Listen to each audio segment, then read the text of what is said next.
हमारे साथ है राज बब्बर जी, उनसे हम बात करते हैं। सर, जिस तरीके से ईवीएम को लेकर लगातार हंगामा हो रहा है, कांग्रेस का उस पर क्या रिएक्शन होगा? देखिए, मैं इसको बहुत सीधे शब्दों में कहना चाहूँगा कि चुनाव जो है एक भरोसा है, एक विश्वास है। चुनाव चाहे हाथ खड़े करके चुना जाए किसी को, या वॉइस से, आवाज़ के बहुमत से, या बैलेट से, या बटन दबा के। इलेक्शन कमीशन जो है एक भरोसे को कायम करने के लिए है। इसीलिए ये एक संस्था जो है संवैधानिक संस्था है कि इसको किसी के अधीन काम नहीं करना है, अपनी विवेक से इस भरोसे को कायम रखना है। अब जब जनता के बीच में इस भरोसे पर सवाल उठ गए हैं कि मशीन में, ईवीएम में गड़बड़ हुई है, तो मेरा मानना ये है कि जब भरोसे पर ही सवाल उठ जाए तो भरोसे की प्रक्रिया को बदल देना चाहिए। और मैं मानता हूँ कि हम, क्योंकि आज हम हारे हुए हैं, अगर आज हम कहेंगे तो खिसियानी बिल्ली होगी, लेकिन हम तो जीते हुए भी हैं। हमने पंजाब जीता है, हमने गोवा जीता था, हमने मणिपुर जीता है। तो हमने, हो सकता है सरकार नहीं बना पाए क्योंकि हमारे पास में उस तरह का छल बल और धन बल नहीं था कि जिसकी वजह से हम जो है कहीं सरकार बनाने में कमज़ोर पड़े, लेकिन चुनाव तो हमने जीते।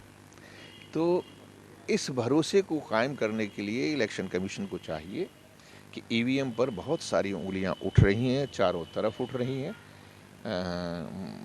बहुत सारे प्रदेशों में, यही नहीं कि उत्तर प्रदेश में, महाराष्ट्र में उठी है, बाकायदा मध्य प्रदेश में, वहाँ पर वो जो है प्रत्याशियों ने उस पर जो है अपना रिएक्शन दिया है और वहाँ की एक अधिकारी भी सामने आई हैं।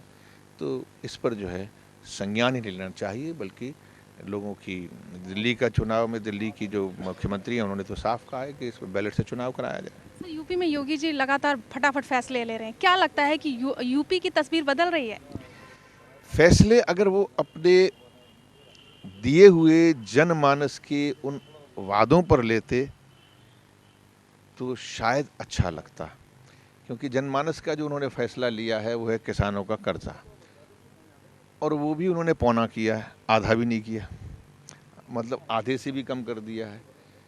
तो ये तो उन्होंने अपनी बात को भी नहीं रखा, उस वादे को भी नहीं निभाया, और जो प्रधानमंत्री की ज़बान है उसको भी उन्होंने खारिज कर दिया। प्रधानमंत्री ने कहा था कि किसानों का कर्जा माफ़ होगा, इन्होंने उस पर सैंक्शन लगा दिया कि कितना कर्जा माफ़ होगा ये वो तय करेंगे।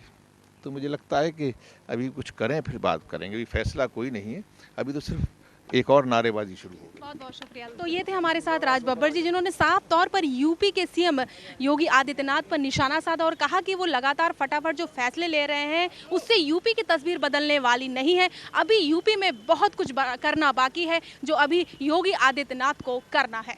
कैमरा पर्सन यादव शर्मा के साथ सरिता गुप्ता, के न्यूज़, दिल्ली।